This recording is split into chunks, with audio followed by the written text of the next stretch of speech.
Hello everybody, Brad the Guitarologist here with you, and today we got a kind of an interesting video, and this one's going to be kind of short and sweet, and it's going to be just as much for my own personal records and help me remember something as it is to show you guys the importance of good grounding schemes. This is a 1965, late 1965 Epiphone Comet model EA-32RVT. RVT means it has tremolo and reverb. Now the reverb on these late 60s Gibson amps with these trapezoidal looking, tops, these are kind of notorious for that, for really noisy reverb. And they're kind of noisy anyway, just regardless. And that's because the ground scheme and a lot of the wiring, I mean, if you take a look inside of one of these, the wiring and the grounding and everything leaves a lot to be desired. This one has been worked on, and there's some things I've kind of been experimenting with, so you have to take that with a grain of salt. One of the things I have done, actually, that's making it quieter, is I've added a virtual center tap on the filaments. But you see those filament wires back there, the yellow and the white wires, those are the filament wires, and none of them are really twisted or anything like that like you normally see. The black and the white wires take over right there, but none of those are twisted. There was a ground wire coming off this point back here and going to here, which is kind of a no-no because you have the filaments grounded at the same place where you eventually have all your preamp stuff grounded. All of that stuff was also grounded through that point. And couple that with the fact that you don't have these wires twisted. They're not going all the way back into the corners of the chassis the way most amp manufacturers did. Just makes for really a noisy amp.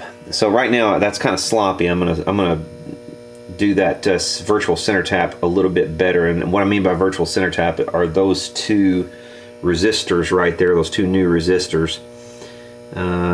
They're actually virtual center tapped to the cathode of the output tubes, and that has actually cleaned it up quite a lot just by itself.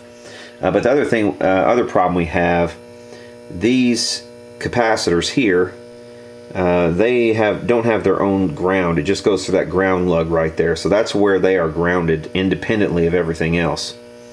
Over here we have a ground point.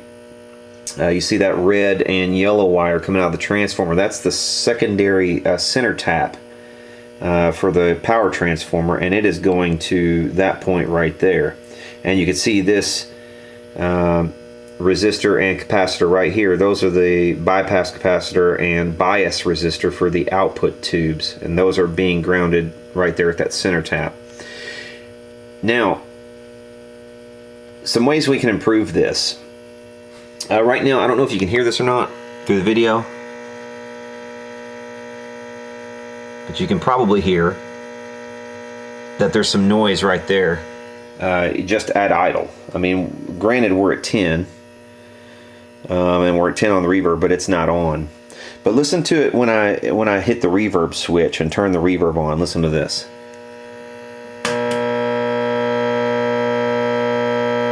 Okay, let's do that again. Turn it off, and we'll turn it back on. So listen to the amount of noise, I mean just sheer noise that's being generated.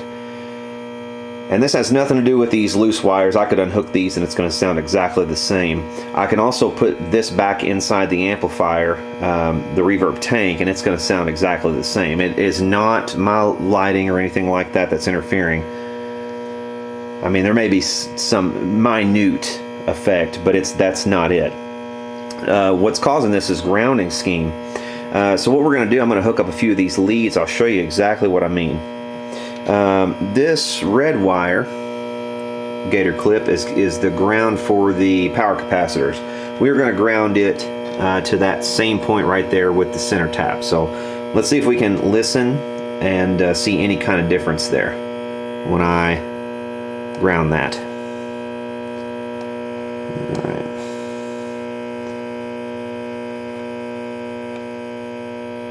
Okay, so there's with and there's without. With, without. There's a very minute difference, and it's a little bit better with those power capacitors, and these are new, by the way. These were installed by someone else. There's a minute difference in noise, lessens the noise when this is hooked up. Okay, so let's try something else. Over here we have the ground that's going to earth.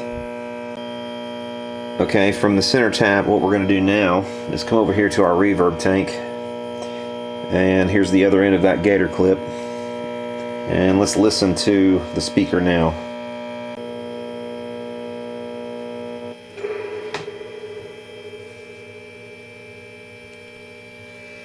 Just went almost completely silent by comparison. Let's try that again.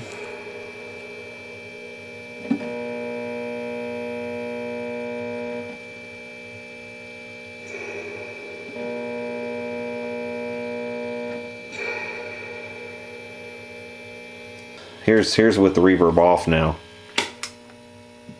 and here's with the reverb on, and this is full blast.